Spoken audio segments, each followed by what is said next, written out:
Hebu na tuombe. Baba wetu unayetupenda sana, ambaye ulimtuma mwanao Yesu Kristo kwa sababu sisi tuwe watoto wako, tuokolewe, tuwe watu ambao wanatumaini. Tumefikiwa na neno lako na umenisaidia kulifundisha, kulihubiri katika njia zile nazoona zinastahili. Nami nakushukuru. Kwa sasa naomba kwa wale ambao watakaposikiliza mambo hayo ambayo nitaongea, uwasaidie roho zao ili zijue ya kuwa huu ni wakati wao wa kutoka katika mikono miovu ya Shetani na kuwa watoto wako kama unavyotaka kwa kila mmoja wetu. Na ni katika jina la Yesu Kristo nimeomba. Amen. Bwana asifiwe.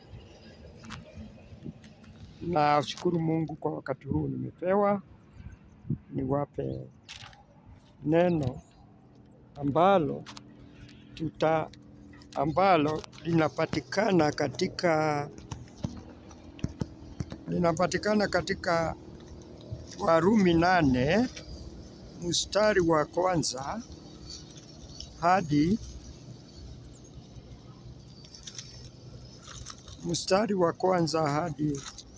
hadi 8. Mstari wa kwanza hadi 8 hadi 10. Hebu na tusome. Walikwenda kila tumeingia pahali pasipokuwa nasubuka kidogo kwa sababu ya baridi ya upepo. Sasa basi hakuna hukumu ya dhambi. Hii ni Warumi 8 mstari wa kwanza hadi 10. Sasa basi hakuna hukumu ya dhambi juu ya walio katika Kristo Yesu, kwa sababu sheria ya roho wa uzima sheria ya roho wa uzima ulio katika Kristo Yesu imeniacha huru mbali na sheria ya dhambi na mauti. Maana yale yasiyowezekana kwa sheria, kwa vile ilivyokuwa dhaifu kwa sababu ya mwili, Mungu kwa kumtuma mwanaye mwenyewe katika mfano wa mwili ulio wa dhambi, na kwa sababu ya dhambi alihukumu dhambi katika mwili, ili maagizo ya torati yatimizwe ndani yetu sisi tusioenenda kwa kufuata mambo ya mwili, bali mambo ya Roho. Kwa maana wale wafuatao mwili huyafikiri mambo ya mwili, bali wote wafuatao Roho huyafikiri mambo ya Roho. Kwa kuwa nia ya mwili ni mauti, bali nia ya Roho ni uzima na amani. Kwa kuwa ile nia ya mwili ni uadui juu ya Mungu, kwa maana haitii sheria ya Mungu, wala haiwezi kuitii. Wale wafuatao mwili hawawezi kumpendeza Mungu.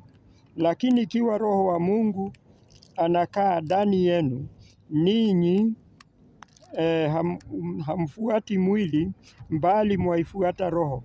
Lakini mtu awaye yote asipokuwa na Roho wa Kristo, huyo si wake. Tumefikisha hapo 9 kama Mungu anavyotaka. Adamu katika kichwa cha leo, yaani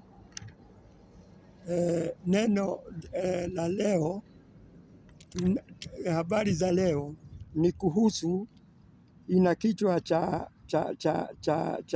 maneno haya: je, nitakubalika mbele ya Mungu?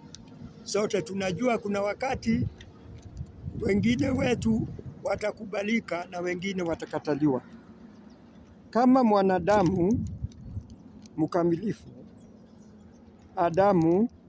Adamu alikuwa ameumbwa kama mwanadamu mkamilifu na alifurahisha Mungu kwa kila jambo.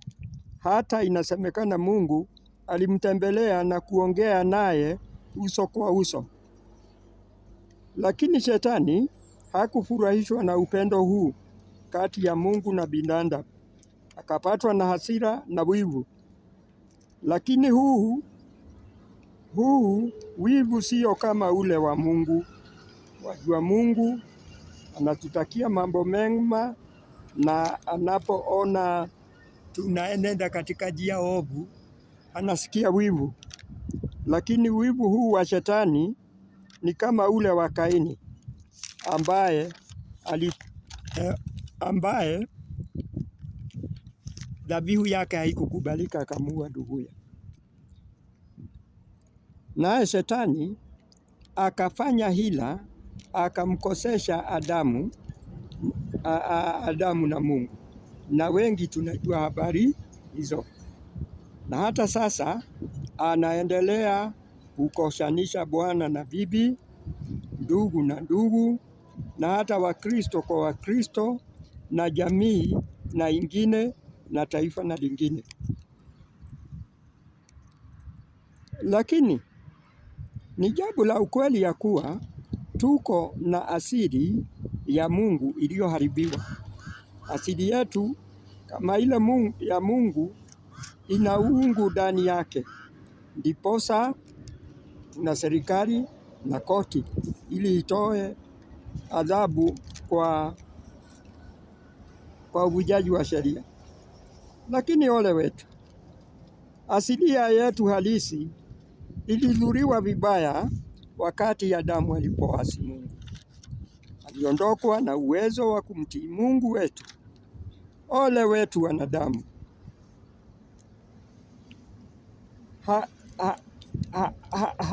Hatuwezi tena penda mambo makamilifu. Ndiposa unaona hasa mwanadamu anafurahia wana uovu. Ndiposa tunaita uasherati kufanya mapenzi.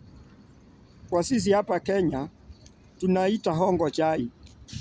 Pengine kwa wazungu wangeita irregularities. Hii ina maana yametendeka yasiyokusudiwa. Nami nasema ndio, tunafanya tusiyokusudia. Wengine wameua, na walipoulizwa na hakimu kwa nini walifanya vile, huwa wanasema Shetani ndiye aliwafanya vitendo vile. Na huwa wanasema ukweli. Mwingine huwa bibi na mke naye huwa mume. Lakini kila wanapoulizwa huwa na sababu fulani. Hata wengine wanasema nilikasirika. Tunafanya tusiyo ya kusudia, kwa sababu kutoka enzi ya Adamu hatuna uwezo tena ya kukataa Shetani. Pale tuliposoma katika Warumi inasema hivi, na nitasoma. Kwa maana ile nia ya mwili ni uadui na juu ya Mungu, kwa maana haitii sheria ya Mungu, wala haiwezi kuitii. Na hiyo tunaona katika Warumi 8:7. Ndiposa Biblia yasema hatupaswi kuwachukia wanaotenda maovu, ila tunapaswa kuwaonyesha upendo, ingawa tutawaonyesha ule uovu waliotenda ni mbaya. Biblia katika Mathayo 12:34 na 35 inasema, na nitasoma: enyi wazao wa nyoka, mwawezaje kunena mema mkiwa wabaya? Maana kinywa cha mtu kinanena ya ujazayo moyo wake. Mtu mwema katika akiba njema hutoa mema, na mtu mbaya katika akiba mbaya hutoa mabaya. Na basi kwako Sasa nauliza, unajiwekea akiba ya aina gani? Ni akiba ya maovu ama ni akiba ya mabaya? Wengine walitembea na Yesu kwa muda, halafu wakaona ni vigumu kuishi dunia bila kushikamana na mambo ya dunia iliyoasi Mungu. Wengine walisema, kwa nini niwe upweke? Wataki kuwa upweke, maana wanataka kushikana na mambo ya ulimwenguni. Wengine hata wameona Ukristo ni mgumu na mahitaji yanayokusudiwa hayawezi epukika. Mungu anajua hauwezi kufanya unayokusudia kwa ajili ya uharibifu wa mwili uliogeuka kuwa adui yake. Anajua hauwezi kupenda ndugu,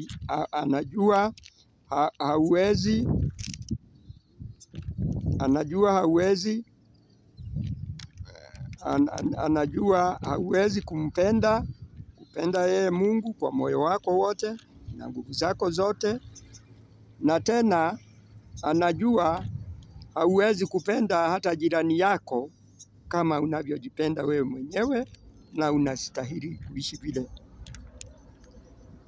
Maana amri hizo mbili ndizo zinatimiza sheria yote. Ingawa Yesu alitilia mkazo vile tunapaswa kuishi miongoni mwetu, naye akasema katika Mathayo, basi nitasoma, basi yote mtakayo mtendewe na mtu na watu, nanyi yatendeeni hivyo hivyo, maana hiyo ndio torati ya manabii. Hiyo ni Mathayo 7:12. Je, yale unayotenda wengine waweza penda wakutende hayo? Nilishangazwa kuwa katika mtaa mmoja maarufu ama wa kifahari, kando yake kuna makao ya mabada, na hawa maarufu hata hawawezi kula chakula ambacho kimepitisha masaa ya kuliwa, wanakitupia mbwa huko nje. Lakini katika hayo mabada kuna wengine wanaweza lala hata siku 3 bila chakula. Je, ungekuwa katika hali hiyo, ungependa mwingine akufanye vile? Je, unajua yote tunayofanya yako katika rekodi ya Mungu? Nawe unatembea na gari yako, unapata mwingine katika barabara na kunanyesha mvua, unajipa sababu ambayo watu wengi hujipatia ya kuwa huyu ni muhuni, atanidhuru, na pengine ametembea maili nyingi na hata anajaa kubwa.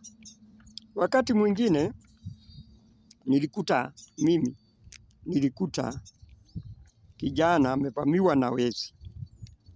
Alipokuwa ilikuwa masaa ya asubuhi hivi, asubuhi sana, ndipo alivamiwa akitoka kazi ya kujipatia riziki, na alikuwa ameumizwa vibaya.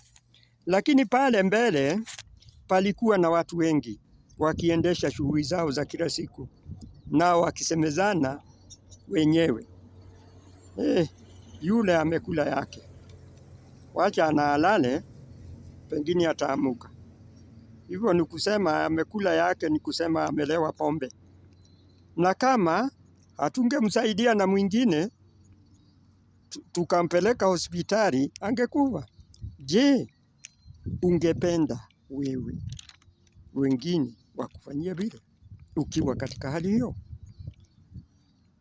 Tuna adui mkubwa, Shetani. Anajua hautaishi na Mungu bila kuwa na mienendo mikamilifu. Shetani anajua vile, na nia yake ni kukukotomeza, yani kutokomeza katika dhambi, ili dhamiri yako ishindwe kabisa na uwezo wa kufanya mema. Katika Timotheo twasoma hivi, katika Timotheo: basi Roho anena waziwazi ya kwamba nyakati za mwisho wengine watajitenga na imani, wakisikiliza watajitenga na imani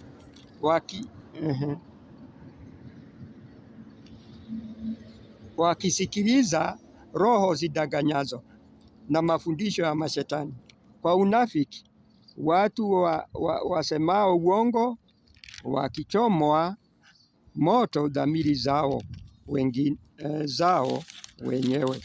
Na hiyo ni katika Mathayo wa kwanza chapter, yani kifungu cha 4 mstari wa kwanza hadi wa pili. Nami nakwambia, usikubali dhamiri yako ichomwe moto na mashetani, ukashindwa kutambua hili linastahili na hile halistahili. Yesu alikuja ashinde ama ahukumu yale ambayo wewe mwenyewe hauwezi kufanya.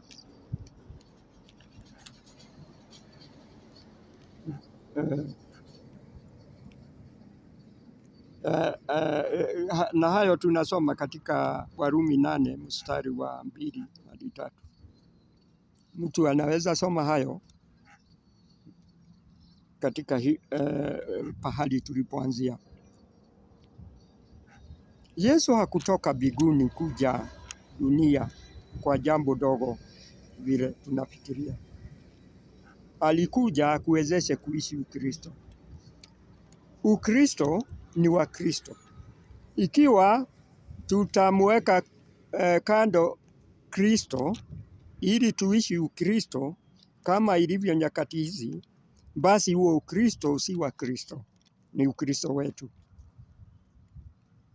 Hauwezi kumpendeza Mungu. Hauwezi kumpenda Mungu na nguvu zako zote na moyo wako wote na mawazo yako wote, ila Roho wa Kristo awe ndani yako. Hauwezi tena kumpenda jirani yako kama unavyojipenda wewe mwenyewe, ila Roho wa Kristo awe ndani yako. Wajibu wako kujiuliza, je, mtakubalika siku ya mwisho? Njia ya pekee ni umwambie Mungu hivi: nataka Roho wa Yesu mwanao awe ndani yangu ili vitendo vyangu vikubalike siku ya mwisho, sitaki kukutana na hukumu yako. Ukimwambia Mungu hayo, atayasikia kikamilifu. Ukishafanya vile